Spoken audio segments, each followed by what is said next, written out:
All right, well, I am here, so grateful to have Melissa Hannigan on our first, oh my gosh, episode of Kim's Corner. Yay. And we are powered by the Education Entrepreneurship Lab of the Foundation for Economic Education. I know this is a mouthful, FEE, but I'm so grateful to have you here. Melissa, thank you so much for agreeing to meet with me. You're welcome. I would love for our audience to hear about you and your story. We want to hear about your book. And so the floor is yours. Tell us about you and your homeschool journey. Yes. So we started homeschooling when my oldest was going to the 6th grade. So we did public school for kindergarten, private Christian school, and it was about around 4th grade that my son actually said, you know, I'd like to be homeschooled, Mom. And I was like thinking, okay, we really didn't have any homeschool friends, so I didn't even know how he knew about homeschooling. I had a family member that homeschooled, so I guess that's how he heard it. And I assumed that he wanted to be able to stay at home in his PJs all day. So I was like, what do you tell me what you think homeschool means? And I was blown away by his answer. He said, Mom, I have so many random questions and rabbit trails, and my teachers are wonderful, but there's a big class and they can't stop every time I have this brilliant idea or make this connection between my history lesson that I just learned and the science class that we're in. And I was very surprised by his maturity. And so I said, I talked to my husband. We both were public school kids. We had never done the homeschool thing. And I looked at him and I said, are we crazy? And he's like, maybe a little bit, but let's give it a try. So we were like, all right, we'll try it for a year. And we never looked back. And we brought, at that point, it was just my son and my daughter. So I started with 6th grade and third grade. Now my daughter had some learning difficulties. She was diagnosed dyslexic that year. So I kind of already felt like I was homeschooling in that, you know, they'd send homework home and I was reading it all out loud to her and felt like I was reteaching. She was really struggling with her math facts and so she had a lot of emotional, she felt stupid. She called herself dumb. She was comparing herself to all the other kids and it broke my mama heart. So it was definitely the Lord in his kindness to kind of put that idea in my son's mind because it completely changed the trajectory of our family. That's beautiful. We, I didn't know what I was doing. And you know, my first year, I thought I was doing school at home. Okay, so I had the classroom set up with the bulletin board. I had the hour by hour schedule. I had the assigned seats for my kids. Oh my goodness. I had no idea what I was doing. But I knew that I wanted, you know, I was going to give it my best go. I learned pretty quickly on, actually, we started school that August. We'd gotten to kind of a routine. There was no joy for sure in the homeschool. It was mommy was being the strict teacher. And then a hurricane came through and our house flooded. Our classroom was entirely flooded and we had to relocate. But the blessing in that was I had to move to the kitchen table and it completely changed the way that we homeschooled. It became so much more ingrained in part of our day. I would be getting breakfast going and we'd start on our reading alouds and one of the kids would start reading and we had 2 little ones at the time, a baby and a toddler. And so it was chaos, but it really began to plant the seeds of, okay, homeschool can look differently than what school looked like. And it took probably a year for me to kind of get my mind out of the traditional school model. And then my husband started traveling with work. And so we took homeschool on the road. I love it. We did the museums. We did the, you know, all the things. And, you know, it has evolved over the years. And one of the things that I've learned through my homeschool journey is that every child is different and every season of life is different. And so what worked when I had, you know, no little ones was different than when I had little ones. And especially now, fast forwarding, we went through a tragedy in our family. I'm so sorry. 2 years ago, our almost 17-year-old son had a swimming pool accident, was hospitalized, and then subsequently had strokes and passed away. I'm and so sorry. of course, as you can imagine, it rocked our family and our homeschool journey. I was the teacher, and I found so much joy in teaching. And as you can imagine, grief robs a lot of joy for a season. And, you know, I struggled with a lot of guilt and shame of like, I'm not doing all the things that I wanted to do. I wasn't doing all the fun craft projects and all the field trips. I just didn't have the energy. You couldn't. And I was so grateful for other seasoned homeschool moms that said, give yourself grace. It's okay. And so I outsourced. We brought in a tutor that took on more, that helped me. We did some online math instead of me being the math teacher.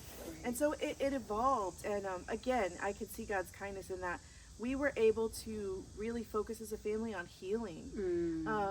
I wasn't sending my girls off for hours at a time during the day. We were together. Right. And what I've learned in our grief journey with the girls is that, again, I thought my background is a master's in counseling. So I have experience as a therapist. Right. I have education in grief counseling, but it's very, very different when you're walking through it yourself. Sure. Yes. And so at the beginning, you know, I'm still in very much fog and shock of grief. I bought all the grief curriculum, which there's great material out there. And I thought, oh, I'll just incorporate this into our homeschool day. I'll do, you know, the group sessions with my girls. And that lasted about 1 week. Okay. Because it was not, they weren't ready for that. Yeah. And I truly wasn't either. But I've learned that their grief processing happens in bursts and in most unexpected times. And I think that's true with all kids in processing things, right? Like we want to sit down and like, let's talk about this hard thing at, you know, the morning time at the breakfast table. In my experience, it's 10 o'clock at night when I'm tucking them into bed and saying their prayers when they're like, you know, I've been thinking about this. And especially my 16-year-old. And even my son was like this before he passed. Like he wanted to tell me all the things at 11 o'clock at night. And I'm like, Mama's tired. Mama wants to go to bed. Long day. But I've learned, and that's one of the things that I was encouraged to share about in this book, that, you know, our parenting, I called it Inconvenient Parenting, because truly it's sacrificial. It's being willing to have those late night conversations when really my body says I want to go to bed, but my kid needs me in this moment. And so that's a kind of a long, short version of our homeschool journey. I love that. I love that. What would you, one of the things that I gravitated when you were starting and sharing was that you had this idea that it needed to look this particular way. Could you speak to especially new parents that are going into this homeschooling journey and help them, maybe just encourage them on, you know, there are, I'm sure we have these ideas of what it should look like. If you can speak to them and give them hope and encouragement based on what you experienced. Yes, well, what I would say is, I mean, that desire to have the should look like is very normal, right? Like we all kind of feel that. But if you can give yourself grace, I guess what I would say is God knew exactly what he was doing when he placed you in the home with the kids that you have. God has given you, and God's word says that he gives us everything that we need for a life of godliness. And so trust your instincts. You know your kids better than anybody else does. And you know yourself and your home and your family rhythms and what works best for your family. And so if you can, from the very beginning, not look at what your sister does or your neighbor does or the other mom at your homeschool co-op, but really focus on what God's placed in front of you, that's going to free you up to walk in the calling that God has for you, instead of trying to fit yourself into a hole that you think you're supposed to belong in. And there's so much freedom in that. Exactly. And joy. Because one of the things I heard you talk about was reclaiming the joy. That it's not, you know, homeschooling ought to be a very fun and exciting time with your kids. I love that. Can you share with us, again, talk about, especially now that you're in the middle and the high school, what were some of the challenges that you faced with that, and how did you overcome them? And the idea of, now I'm finished with middle school, I'm getting ready to go into high school. I think one of the things that a lot of parents will do is that they're fine elementary and middle, but then they see high school as this insurmountable, you know, thing. Can you speak to that as well and encourage folks along the lines of that, and going beyond middle? Well, I'm still in that, and you know, again, every child is unique and different. With my oldest, he was very bright, very curious, and so he was into physics. That is not my strength. Science, I love science. Math is a little bit of a weakness of mine. And so I know that about myself. So I outsourced to people that were more experienced in that area. And I didn't feel the weight of, okay, I have to learn how to teach AP physics, because that's not my joy and passion. Let me talk to you about writing and English and literature and good stories every day of the week. That's just the way God made me. But physics was not so much a thing. So knowing your student and yourself, once again, like knowing where you can pull in other resources that can kind of help you in that. But another thing that I think I've learned through the experience is that we can teach our kids all kinds of facts. They can learn how to take tests, and that's important. If college is their goal, being able to be a good test taker is important. But the most important thing is learning the joy of learning, or experiencing the joy of learning, right? Like if your kid sees you getting excited about learning things, that is contagious. And that's going to serve them through their entire life, whether they go to college or a skill. You know, my middle daughter wants to do culinary school, and that's exciting. That's what she's passionate about. I want her to continue to want to learn and grow as she gets older. Because that is a skill, I feel, critical thinking, problem solving. Those are the things that we want to get excited about with our kids. And that is, it seems like it's easier in elementary and middle school because kids are naturally more curious, naturally more creative and playful. Sadly, research shows that like as kids get older, we de-emphasize those things. There's a study that I shared in the book about they took a group of students, kindergarten kids, and they studied their creativity levels. And then they followed these kids all the way through high school and beyond. And they found these kids were off the charts genius level creative in kindergarten. By the time they were in high school, it was very, very significantly down. And so the research thought, well, clearly their intelligence, their creativity didn't change. What happened was we stopped prioritizing that expression of creativity because we wanted to get to the facts and figures and numbers. And so how can we as parents continue to encourage and inspire our kids to be creative? Yes, we still have to learn our math facts, right? We still need to learn how to be good students. But can we continue to keep that joy of learning and expression and creativity and playfulness? I think that is the trick that keeps the joy in our homeschool. And that's what sets us apart from the traditional school model. They don't have the luxury of being able to do those fun things that we can as homeschool moms and dads.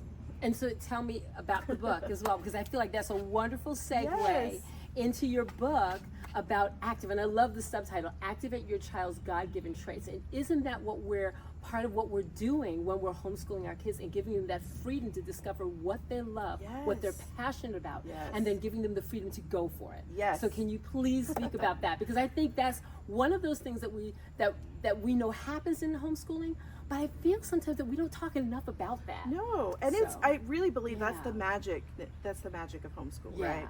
So this book is based on an academic researcher, Dr. Thomas Armstrong. He identified these 12 things that he called genius qualities. He looked at history, people of significance over time, and found 12 things that they had in common. He was writing to actually classroom teachers and these are things that you could do in your classroom to kind of help foster a love of learning and the best success for your students. Well, I came across this in 2020, homeschool mom. We were already at home, but we were even more at home. I was going to say, that's like you know right what I after mean? the pandemic. Yes, so it we're was like everybody's homeschooling that, you know, like forced into it. And all of the opportunities to kind of get out of the house were kind of limited for a period of time. Now, we're from Florida, so it wasn't very long of a limitation for us, but so I was hungry for some fresh ideas and inspiration. And I as I read through his research, I realized these things that he talks about were actually qualities that God had placed inside of each of us, all of us in creation. We are made in his image, and these are qualities from his image. And so they're things like wisdom and, gosh, it's been a while, wonder and vitality and sensitivity, flexibility, curiosity, creativity, imagination, inventiveness, playfulness, humor, and joy. And what really stood out to me was he was looking at, Albert Einstein's. He was looking at Thomas Edison's. Joy and humor were very significant in their life as inventors and creative and geniuses. And so it was a conviction for me of how do I not lose the joy, the fun, the playfulness in our home. And so as I was reading this research, I got really intentional about these things with my kids, saying yes to the more craft messy projects, saying yes to going on family walks and slowing down. And my littlest one loved to notice every little thing on the ground, creepy crawly insects, bugs. And because I had just read through Thomas Armstrong's book, I thought, okay, let's say yes to this. And my personal experience was I saw my kids just explode in their passions and their creativity. We had so many great family conversations, and I share in the chapter about fun, playfulness, I think it is, that my typical MO, I'm more of the type A. I like things clean. I like to have order and structure. And I like to have a good time, but my idea of a good time is like, let's play a board game or do a puzzle, solve a pop problem. Yeah. My husband, on the other hand, he is the fun, the silliness of our family. Aww. And so one day in particular, I was in the kitchen and I was cleaning up, and I turned the faucet on, and the hose, the sprayer was turned up, and it sprayed me right in the face. Okay. And that moment, my flesh wanted to go, are you kidding me? That's a big mess. And I was like, I'm trying to embrace more fun. I'm trying to have more silliness. And so I just turned it around and I sprayed my husband back. Wow. Well, it turned into a big water fight. My son got the water gun. We were squirting water throughout the house. And it was just a moment of fun and silliness that I could have missed out if I had not chosen to have the eyes of joy and fun. And now, like I shared, we lost my son. I'm so grateful that I have those precious memories to look back on, all of the joy. I got to see his desire to be creative and inventive and problem solve. Like, I got to see it firsthand just blossom and flourish. And as I was sitting by his hospital bed at the very end, I thought, thank you, God, that I have no regrets. I was there for all of it. I didn't do it perfectly, but I was present and engaged. And it was because of the truth that I had been exposed to early on, and it really ignited my love for my family, my children. And it just shifted my perspective from like, okay, this is a thing I have to do, a chore I have to check off, to like, this is the calling I get to be a part of. And it's hard and it can be discouraging, but there is so much joy and good in the midst of it. And so that's my heart for the book in writing it, was to just encourage parents. And it's not just for homeschool parents, but I do believe that homeschool families have the most freedom to implement these things. But it's just an encouragement to like, don't forget why we're doing this, and it's worth it. It may be inconvenient, but it helps to unlock things in our kids that we would miss otherwise. I love that. I love that. And you touched a little bit on this. I wanted to talk about how you as a mom and you as a parent grew in this process of homeschooling. What were some of the things that you saw? I know you saw some things in your kids, but I would love to talk about what are some of the things that you saw happen in yourself as a result of this. Yes. Well, for one, like I said, I've become much more laid back. I still like to have things done in certain time and order. But I guess I've learned the importance of what things to major on and what things are okay to let go of. And I think as we parent multiple children, you know, the things that I got so bent out of shape of with my son, I was such a helicopter mom. I was so terrified of him getting hurt. And like as a toddler at the playground, I would follow him around like this because I was I think that's every new mom's thing. It's like, for sure. You know, like, just the so cellophane, and you know, we want to make sure that nothing happens. And thankfully, I realized pretty early on that I was doing him a disservice because he didn't have confidence in himself, because I didn't have confidence in him. And so I grew in my understanding of like, yes, my role is to shepherd my children, but ultimately God's the one that has to be, you know, I had to I learned surrender through it. And now I look at the things that my 11-year-old, who's my youngest, the things that I have no fear in her doing, because I trust her and I know her strengths and her abilities. Now, yes, I don't want my kids to be dangerous, and obviously my son flipping into a swimming pool was not something I would have wanted him to do. But we can't live in fear, ultimately. So that was one of the things that I've seen in myself grow in my homeschool journey. And also just my love for learning has blossomed too. As I have done read alouds with my kids, as I have read really good literature, I have awakened inside of myself this passion for creativity and just, I've started writing. Well, I started writing the book, but I've also started writing poetry and just for fun writing, because I've been exposed to all of this great stuff that I'm exposing my kids to. You know, I take the Charlotte Mason like feast approach. Like I want them to taste all kinds of amazing things, and in the process I get to too. And so I see it myself as just growing in my understanding and knowledge. And I'll watch shows with my husband and this history stuff that I've been studying. I'm like, oh, I recognize this. We were just studying this. Like, I don't know. It helps. I feel more well-rounded as a human being because of my homeschooling journey. And I'm so grateful for that. I love that. And I love, the things that you're talking about. There are so many misconceptions, and I want to kind of delve into that a little bit, about homeschoolers and who we are and what we do.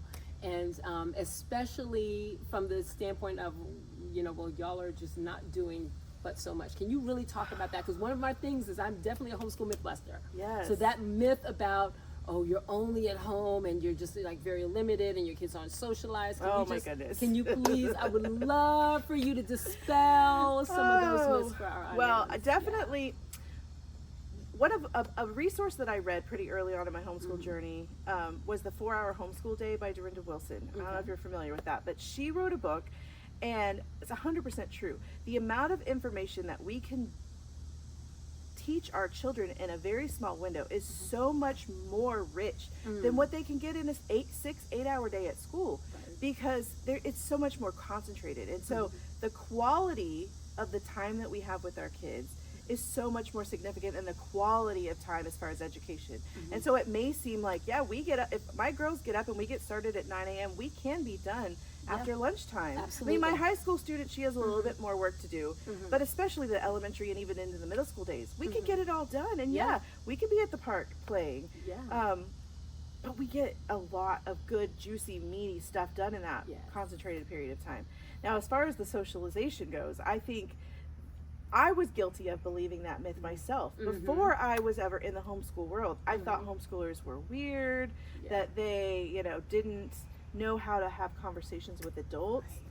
And what I've realized is that my children are mostly around adults. So they are so experienced with having adult conversations, looking people in the eyes, knowing proper manners, etiquette, like standing up when someone comes into the room, shaking hands, because we traveled as a family, and they joined a part of our ministry where we would work at homeschool conferences and sell books at tables. They learned how to engage in skills that are going to benefit them into the future, versus being in a school setting where they're just with peers that have not necessarily definitely not the maturity of adults, possibly bad habits that they're picking up on.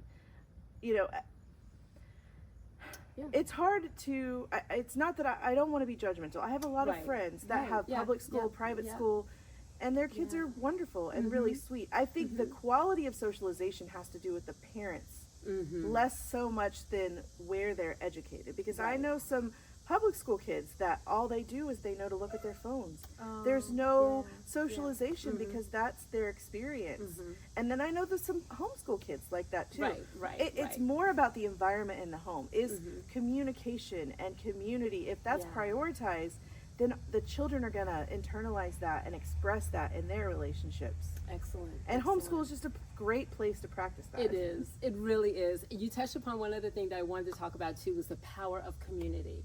Can you speak to that? Because I think sometimes people think, oh, you're by yourselves and you're really not, involved with anyone else and don't have any outside relationships. Can you talk about, but I know you've experienced the power of community. I would love for you to share with our families and our viewers about that. Yes. So we have had, I didn't do the traditional homeschool co-op route early on. Okay. For me, it just felt overwhelming. And because we were traveling so much, I wasn't able to commit to teaching and being present every single week. And so I was really worried that we were going to be lonely and not have community. But we found community within other homeschool families, not through a co-op, just through church, through neighbors, through people that we knew. And we just had to be intentional about going out to the park and playing, going on field trips. And a lot of our community that has been so vital to us has been through our local church. That has been the hands and feet that have supported us, especially in the last 2 years through our grief and struggles. And we've had community that we thought was going to be there for us and didn't. And then we've had other people that we completely didn't expect that have stepped in and been the hands and feet of Jesus for us. And showing up for my girls and taking them out for coffees and taking them to, just hang out and pour into them. And so my encouragement would be, you can find community, whether it's through a co-op, which we've then since joined and become part of, and that's incredible also. But whether it's a co-op or your local church or your neighborhood, if you're intentional and you're seeking it out and you're being the kind of friend that's looking for friends, then you're going to find your people. Yeah. If you're staying in your house and you're never getting out, then it is going to be really isolating and difficult. And so it is possible to have community, whether you're in a co-op or not. We just have to go out there and find it. Yeah, and I love that you're saying that, because I think many times people think, oh, the only way I'm going to get it is if I join this group, or if I join, this tutorial or co-op or learning pod or whatever. But to know that it is, that's something that we ourselves, we can be very intentional about it. We can create these opportunities for our kids. I think that's so important. Yeah. I love it. All right, so as we wrap up, I would love just, the Melissa Hannigan 5-minute I want to leave you with this. Oh, goodness. I want to leave you with, maybe let's do 3 things. Family, marriage. Okay. Because I think especially those, because I know we have single parents, I'm going to do a whole section on single parent homeschooling. But for those that are in the family, like a marriage piece, children piece, marriage piece, and then just whatever. Let's start with the children piece, that if you want a 5-second whatever encouragement for folks that are watching. Okay. My encouragement would be to become a student of your child, each of your children. You are the expert on your kid, and the more you get to know your kid, and really not who you want your kid to be, but who they are, who God created them to be, and then help them be the best version of that, your relationship with your child will thrive, and your child will thrive because of it. And so be a student of your child and really get to know them and encourage them in the things that God created them to be. Awesome. And now for marriage, and then I also want to add one little thing in about self-care. Oh, yes. Because I think that's one piece that we good. don't miss. So if you can give a 5-minute on marriage, and then we'll hit the self-care piece. Yes. So marriage, I think it kind of is along the same lines of know your child, know yourself and your spouse, because every marriage is unique and different, because every person is unique and different. And so my husband has strengths that I don't have, and I have strengths that he doesn't. And so being aware of that and letting us lean into it. Like I said, math is not my strength, and it's my husband. He's good at that. And so allowing him to be involved, or asking him to be involved in him participating, but he travels a lot for work too. Right. And so giving him permission to do what God's called him to do while doing what I have to do and get called to do has been a gift. But really just having a mutual respect and understanding for each other and for the gifts and strengths that you bring into the marriage. We spend a lot of time fighting because we have a lot of similar strengths, and it was a power struggle. And it was when I let go and said, okay, thank you, God, for the gift that you've given to him, instead of seeing it as a liability, like the fun piece, like seeing it in a different lens and seeing it as a gift instead of as an inconvenience really changed. And I'm so much more grateful for him and the things that he brings to the home, instead of irritated by the ways that he doesn't do things the way I want. But God put you both in it together for a reason. And so let each other do what you're best at. I love that. Self-care. Oh, goodness. Self-care, especially as a homeschooler. Yes. And it's really hard. The idea of self-care, take a bubble bath, have a candle lit, have time for myself. And that can be part of it. But I think it's a deeper rest of the soul. It is making sure that you have rhythms and patterns in your week and in your day, that you are able to remember who you are apart from being a wife, being a mother, that you are a woman, if you're a believer, a woman of God, that is what should be number one. And I think a lot of times as moms, we get so busy taking care of everybody else that we forget that we are a human being with needs too. And so whether it's having a one day a week where you get to go off and just be alone and do something that sparks your joy, give yourself permission to have things outside of homeschool. I think that was a big tip for me.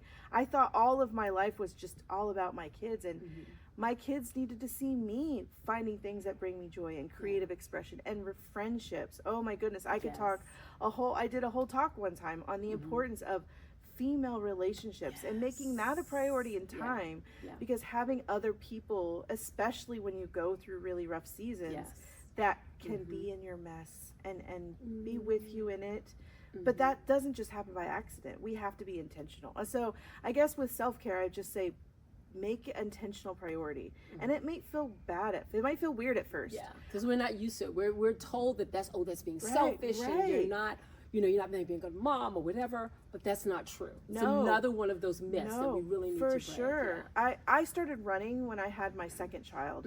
Very slow, not a crazy runner, but I did 2 marathons. Yay! I know. Oh, okay. But the benefit, the time that at first I felt selfish, leaving my baby and my toddler with my husband to go for a training run. But my husband saw that I was a happier mom and wife when I would go do something like that for myself. Number one, the science of just the endorphins of doing some kind of physical activity, so good for our physical bodies, but it's good for our spirits and our minds too. So find that thing that you can do to get away and spend time for yourself. It just makes you a better person in general. Yes, awesome. And then last 5 minutes, and I want you to also incorporate the book. We're going to have links to everything that we talked about in the description below. Yes. Oh goodness. I don't know. So I will say this. I have, like I said, we've walked through some hard things, and the biggest testimony that I can share is that God has been so faithful. James 1:2 says, count it all joy when you face trials of various kinds, because you know that the testing of your faith develops perseverance. And I can testify to the fact that when we do hard things, whether it's getting through a hard math lesson or walking through a divorce or walking through the death of a spouse, a child, a loved one, God is with us in it. People tell me all the time, I can't even imagine. I just can't imagine as a parent. And I say, you know what? That's because you haven't been given the grace in the moment that you need. God is faithful, and he will give us exactly what we need in the moments that we need it. And our job is to just keep moving forward with steps of obedience and trusting him. And he does strengthen our muscles of endurance and perseverance. And whether it's a hard parenting day or a hard marriage day, like trusting that God is going to use all of it for his good and his glory, and for us to be whole and healthy, is just my encouragement of like, don't give up in the hard. God is with us. It is going to work out. I can't say that there's, I still miss my son every single day. And I have seen that God has been good and faithful in the midst of the hard. And so if he can be that for me, I know that he can be that for every single person listening. Wonderful. Well, thank you. Thank you so much, Melissa, for being with us. Everyone, this is her book, Inconvenient Parenting. Activate your child's God-given traits. Again, we'll have links to that again. And so I'm so grateful. Today. Thank you so much for spending time with us. You're welcome. Thank you for having me. You here. Thank you.